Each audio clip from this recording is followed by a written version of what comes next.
எரேமியா 27ஆம் அதிகாரம் 1ஆம் வசனம் முதல் 22ஆம் வசனம் வரை. யோசியாவின் குமாரனும் யூதாவின் ராஜாவுமாகிய யோயாக்கீமுடைய ராஜ்யபாரத்தின் துவக்கத்திலே கர்த்தரால் எரேமியாவுக்கு உண்டான வார்த்தை.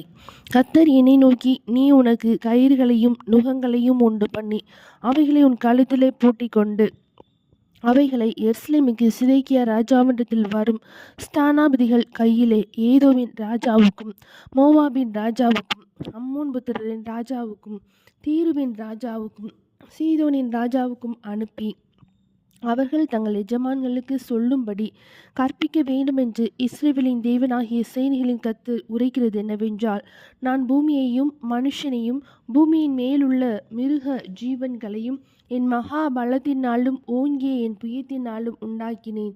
எனக்கு இஷ்டமானவனுக்கு அதை கொடுக்கிறேன். இப்பொழுதும் நான் இந்த தேசங்களையெல்லாம் என் ஊழியக்காரனாகிய நேபுகாத்நேச்சார் என்கிற பாபிலோன் ராஜாவின் கையிலே கொடுத்தேன்.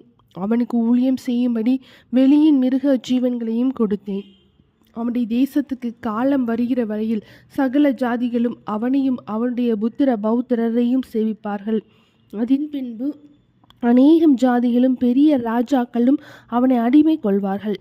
எந்த ஜாதியாவது எந்த ராஜ்யமாவது பாபிலோன் ராஜாவாகிய நேபுகாத்நேச்சார் என்பவனை சேவியாமலும் தன் கழுத்தை பாபிலோன் ராஜாவின் நுகத்துக்கு கீழ்ப்படுத்தாமலும் போனால் அந்த ஜாதியை நான் அவன் கையாலே நிர்மூலமாக்கும் அளவும் பட்டயத்தாலும் பஞ்சத்தாலும் கொள்ளை நோயாலும் தண்டிப்பேன் என்று கர்த்தர் சொல்கிறார்.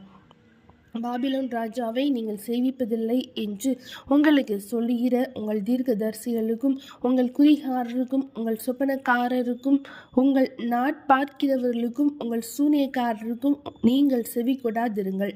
நான் உங்களை உங்கள் தேசத்திலிருந்து தூரப்படுத்துகிறதற்கும் உங்களை துரத்தி விடுகிறதற்கும் நீங்கள் அழிகிறதற்குமாக அவர்கள் உங்களுக்கு பொய்யான தீர்க்கதரிசனம் சொல்கிறார்கள். ஆனாலும் எந்த ஜாதி தன் கழுத்தை பாபிலோன் ராஜாவின் நுகத்துக்கு கீழ்ப்படுத்தி அவனை சேவிக்குமோ அந்த ஜாதியை தன் தேசத்தை பயிரிட்டு அதிலே குடியிருந்து தாபரிக்க பண்ணுவேன் என்று கர்த்தர் சொல்கிறார். இந்த எல்லா வார்த்தைகளின்படியே நான் யூதாவின் ராஜாவாகிய சிதேக்கியாவோடு பேசி, உங்கள் கழுத்தை பாபிலோன் ராஜாவின் நுகத்துக்கு கீழ்ப்படுத்தி அவனையும் அவன் ஜனத்தையும் சேவியுங்கள், அப்பொழுது பிழைப்பீர்கள். பாபிலோன் ராஜாவை சேவியாமற் போகிற ஜாதிக்கு விரோதமாக கர்த்தர் சொன்னதின்படியே நீயும் உன் ஜனமும் பட்டயத்தாலும் பஞ்சத்தாலும் கொள்ளை நோயாலும் சாவானேன். நீங்கள் பாபிலோன் ராஜாவை சேவிப்பதில்லை என்று உங்களுடனே சொல்லுகிற தீர்க்கதரிசிகளின் வார்த்தைகளை கேளாதிருங்கள். அவர்கள் உங்களுக்கு பொய்யான தீர்க்க தரிசனம் சொல்கிறார்கள். நான் அவர்களை அனுப்பினதில்லை. நான் உங்களை துரைத்து விடுகிறதற்கும் நீங்களும் உங்களுக்கு தீர்க்க தரிசனம் சொல்லுகிற தீர்க்கதரிசிகளும் அழிந்து போகிறதற்கும் அல்லவோ? இவர்கள் என் நாமத்தை சொல்லி பொய்யான தீர்க்க தரிசனம் உரைக்கிறார்கள் என்று கர்த்தர் சொல்கிறார் என்றேன். மேலும் நான் ஆசாரியரையும் இந்த எல்லா ஜனங்களையும் நோக்கி, இதோ கர்த்தருடைய ஆலயத்தின் பனிமுட்டுகள் இப்பொழுது சீக்கிரத்திலே பாபிலோனிலிருந்து திரும்பி கொண்டு வரப்படும் என்று உங்களுக்கு தீர்க்க தரிசனம் சொல்லுகிற உங்களுடைய தீர்க்கதரிசிகளின் வார்த்தைகளை கேளாதிருங்கள் என்று கர்த்தர் சொல்கிறார்.